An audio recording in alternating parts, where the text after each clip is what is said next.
მივხვდები პირველთან რომ დაკავებული არის უпростоრად პოლიციას თავადვე ჩაბარდა ადამიანი ინდუაშვილი რომლის კადრსაც ახლა თქვენ ხედავთ ვინც ცეცხლი გაუხსნა ირაკლი ოქრუაშვილს და მის თანხლებ პირებს როცა საარჩევნო კამპანიას აწარმოებდა გორის მაჟორიტარობის კანდიდატი და თავდაცვის ყოფილი მინისტრი ინდუაშვილი სულ ცოტა ხნის წინ ჩაბარდა პოლიციას და მე სწორედ აი ამ თემიდან გამომდინარე უნდა დამესვა ბოლო კითხვა მინდა გთხოვოთ ასე ვაცადოთ ერთმანეთს ბოლო კითხვა ეს შემიფასე წინა საარჩევნო გარემო თუ მოხდება რომ რომელიმე თქვენგანის პოლიტიკური გუნდი ვერ შევა პარლამენტში მერე რომ არ დაიწყოთ იმაზე საუბარი რომ აი საარჩევნო გარემო წინა საარჩევნო პროცესები ყველაფერი ეს ხელს გვიშლიდაო დღეს რა მოცემულობა გაქვთ ძალიან ებმისეხა თემას რომლითაც რეკლამის შემდეგ შემოვედი ოქრუაშვილისთვის გახსნილი ცეცხლი გისმენთ პირველ რიგში მინდა გავავლო პარალელი იმას თუ რა ხდებოდა ნაციონალურ მოძრაობის დროს წინა საარჩევნოდ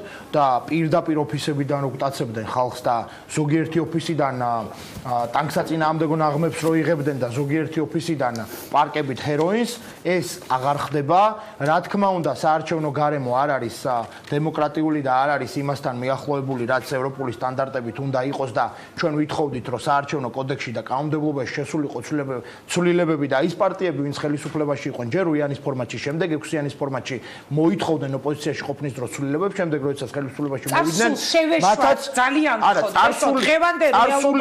წარსული პოლიტიკაში ხალბატონო ინგა თანმიმდევრულობა არის ძალიან მნიშვნელოვანი 5 წლის წინ ეს იყო 10 წელი გავიგეთ ის ადამიანები რომლებიც ხელისუფლებაში იყვნენ და რომლებსაც ჩვენ ვთხოვდით კანონმდებლობის შეცვლას ის ადამიანები უკვე ზუსტად ისევე ირგებდნენ იმ კანონმდებლობას საარჩევნოს როგორც ნაციონალური მოძრაობა და ყველაფერი კეთდებოდა მხოლოდ ერთპარტიული სისტემისთვის რომ ქართული ოცნება დარჩენილიყო ხელისუფლებაში როგორ შეიძლება ვთქვათ რომ გარემო მაგრამ აუცილებლად უნდა ითქვას ის პოლიტიკური დევნა რომელიც იყო ნაციონალური მოძრაობის დროს ამ არჩევნებს თან არ ახლავს მე ძალიან კარგად მახსოვს ჩემი ოფისიდან მოტაცებული ადამიანები არჩევნების დროს მე ძალიან კარგად მახსოვს იარაღდა წამალჩადებული ადამიანები რომელიც შემდეგ თელმა ცივილიზებულმა სამყარო პოლიტიკურ პატიმრებად აღიარდა ეს არ ხდება ეს მართლა არის ქართული ოცნების და ბიძინა ივანიშვილის დამსახურება ამას ვამბობ მაგრამ რაც შეეხება იმას რომ დარღვევებით რაც შეეხება იმას რომ ყველანაირი მანიპულირებით ცდილობენ რომ ქართული ოცნება და ნაციონალური მოძრაობა დარჩეს ხელისუფლებაში და იყოს ორპოლისიანი პოლიტიკური სისტემა ეს ცალსახად ასე დიდი მადლობა ეხლა უნდა მომცეთ პირობა რომ ხელს არ შეუშლით ადამიანს ვისთანაც გადავდივარ ბატონ ბადრე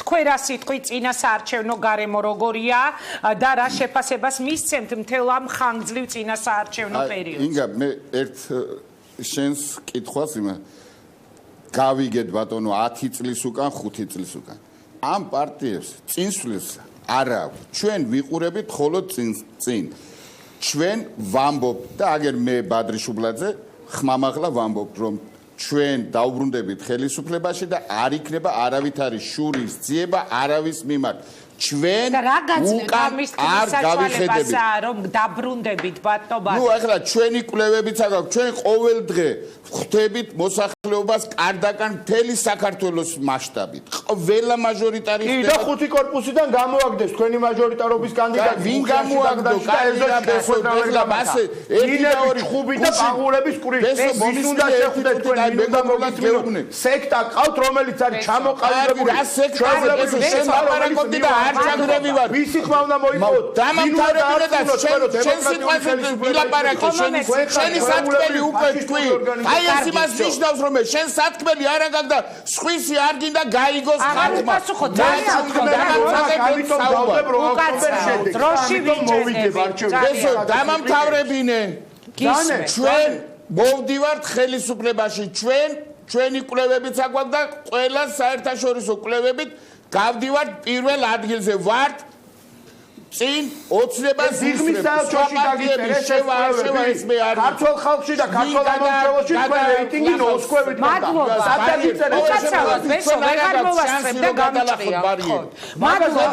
მადლობა ალიანს კიდევ აქვს შანსი ქორწილში წავა 500 კაციან ქორწილში და იქ იცეკვებს ირმაინაშვილი და ის 500 კაცი დაზე ხმა რა მომაღებია და საარაშოზე რა ესეთი არ გინდათ ესეთი რაღაცები რაციონალური მოძრაობა არის დღეს დორბლიანი გამიგე ჯობია, და გამიგე. ჩვენ მოვალთ გავიგე, დიდი მადლობა ბატონო ბადრი, ლადო. მაინაშვილის ადვოკატი არ ვარ, მაგრამ არ გეკადრებათ რომ ალბათო შეურაცხყოფა. ძალიან გხოთ. დამასრულებინეთ მშვიდობით. ეხარა ვინ თქვა და რა თქვა? მე მახსოვს ორბლიანი სააკაშვილი. ძალიან მარიდა როგორ კარბოდა და ეხლა ჩაიგდა. მადლობა დიდი.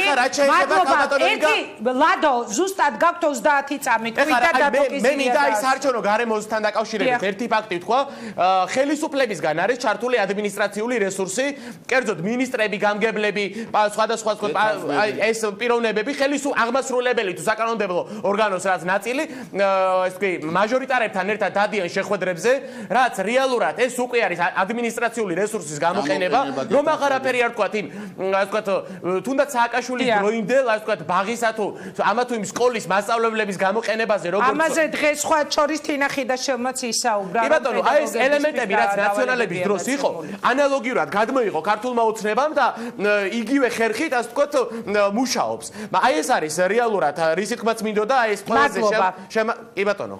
დაასრულეთ ლადო, დაასრულეთ. არა, ეს არის რაც ყველაზე მეტად, ასე ვთქვათ, აბრკოლებს სხვა კანდიდატების, ასე ვთქვათ, მუშაობას და ეხლა როდესაც ადამიანი ხედავს რომ გამგებელი რომელიც ამა თუ იმ გაჭირებულ ადამიანს ეხმარება დაუშვათ ვიძახი 150 თუ 200 ლარით რაღაც პერიოდის განმავლობაში ხო და ის გამგებელი მე მიდის ამა თუ იმ კანდიდატთან შეხვედრაზე და მას გულშემატკივრობს ეხლა რა თქმა უნდა ის ამორჩეველიც იქითკენ მიდის და აი ამას ქვია ადმინისტრაციული რესურსი გამოყენება რაც ძალიან გამაღიზიანებელი ძალიან დიდი მადლობა გადაცემაში მონაწილეობის ბესო მიგავს ქართული ოცნების ოფისები სავსე არის ყოფილი პოლიციის უფროსებით ნაციონალური მოძრაობის ყოფილი დეპუტატები და ნაცმოძრაობის წარმომადგენლებით ეს საიდუმლო არავისთვის არ არის. მადლობა.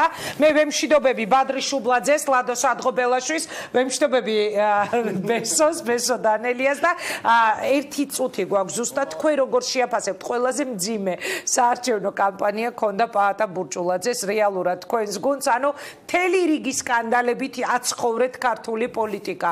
გუნდმა რა სიტყვით თქვენ? ჩვენთვის ეს არის ხოლმე ინდიკატორი იმის, რომ შესაბამისად ქართული ოცნებისთვის არის რთული და საშიში კონკურენტი. ეს ჩვენთვის არის წყარო იმის, რომ მართლაც რეალურად გვაქვს მხარდაჭერა, იმიტომ რომ მათ ამის ეშინიათ, მაგრამ ცოტა ხანი ეს გვერდზე გადავწიოთ, ხო? ნამდვილად არის ადმინისტრაციული რესურსების გამოყენება. ქართული ოცნება ერთ-ერთზე იმეორებს იმას, რაზეც აკრიტიკებდა წინა ხელისუფლებას. სამწუხაროდ ხედავთ, რომ ისევ სოციალურ დახმარებები, რაზეც იყო ლაპარაკი, გამოიყენება პოლიტიკური მიზნებით, საჯარო მოხელეები ისევ არიან და ეს მზადება დაიწყო დიდი ხნით ადრე, მაგალითად ჩემი მეუღლე უბრალოდ სამსახურიდან გაუშვეს მხოლოდ იმის გამო, რომ ჩემი მეუღლე იყო ბაღის დირექტორი. ანუ ეს მზადება მას შემდეგ რაც თქვენ პარტიაში არ ვიყავ, საერთოდ არ ვიყავ პარტიაში, უბრალოდ მე უკრაინის პრეზიდენტის ადმინისტრაციის მრჩეველი ვარ და გარკვეულად მათ წარმოდგენით სააკაშვილთან ასოცირდებოდი, ჩვენ მაშინ არ ქონდა განცხადება რომ გამოვიდეს. და ამის გამო გაუშვეს სამსახურიდან თქვენი ისე როგორც ბევრი სხვა ადამიანი, ანუ ერთ-ერთზე მეორდება სამწუხაროდ და შედეგით იგივე იქნება. უბრალოდ საქმე ისაა, რომ თუ ნაციონალური მოძრაობა რაღაცებს აკეთებდა და შეიძლება რაღაც კრედიტი ქონდა, აქ კრედიტიც არ არსებობს. არის კიდევ ერთი უფრო საინტერესო არის, ეს ადმინისტრაციული რესურსი დღეს არა ღიად გამოიყენება, არამედ უფრო რაფინირებულია.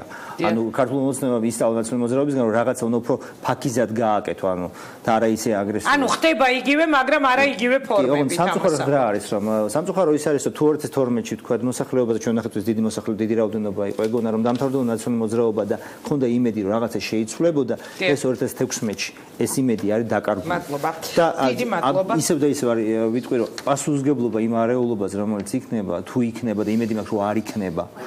არის იქნება ხელისუფლებაზე, იმიტომ კი არა რომ იმას ეს უნდა. თუნდაც იმიტომ რომ რაღაცები სწორედ არ გააკეთა. დიდი მადლობა. მე მინდა წარმატება გისურვოთ. მაშასე ბესო დანელია, დავით კიზირია, ბადრი შუბლაძე და ლადო სადღობელაშვილი იყვნენ ჩვენი სტუმრები. ამით უნდა დავასრულოთ დღევანდელი გამოშვებები. წინ გელოდებათ ვახო სანაია შვიცაძე დებატები და 8-ზე ნინო ჟიჟილაშვილის რვიანი. აქვე დავაანონსებ კიდევ ერთს, რომ ძალიან საინტერესო გადაცემას გიმზადებთ ვახო სანაია და ერთად შეგვიძლია ვნახოთ მისი ანონსი. მე კი მადლობას გადაგიხდით და ხვალამდე გემშვიდობთ.